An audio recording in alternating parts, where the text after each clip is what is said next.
Update muna tayo sa investigasyon po at pakipag-ugnayan ng DepEd sa pulisya. Paano na ipasok ng dalawang estudyante yung mga baril na nasangkot dito sa insidenteng ito? Inutusan kami ni Secretary Sani Angara, no?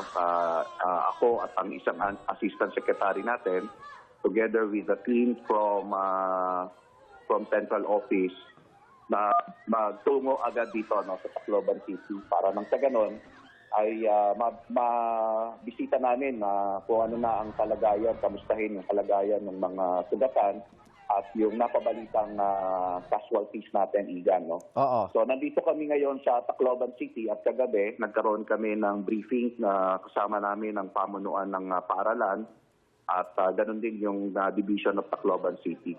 So isa sa mga unang tanong na tinanong namin kung paano nakapasok yung dalawang bata, no, na namaril. Accordingly, meron pong gwardiya rito sa harapan ng eskwelahan. Ito po ay nagbabantay ng gate. At kaya lang, Igan, pumasok din sa likuran kasi medyo mababa yung bakod nila. So nakatalon sila sa loob ng bakod o sa bakod.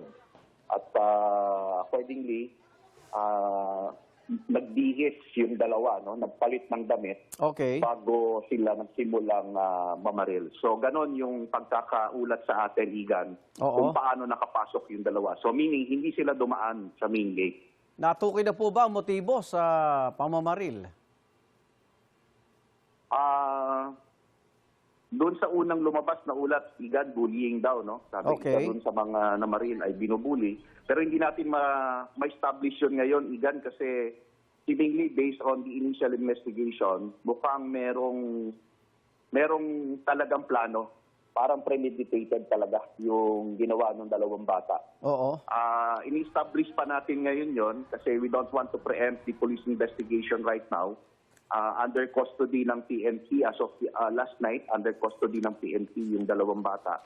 At ini-interrogate pa nila, no? Tinatanong pa yung mga bata kung ano talaga yung motibo. But there are already indications na talagang pinagplanuhan at kung makikita natin, Igan, kung bullying ito, kung apektado sila o nabully sila, dapat targeted Dapat tukoy kung sino Pero seemingly what happened here, Igan, is talagang sporadic.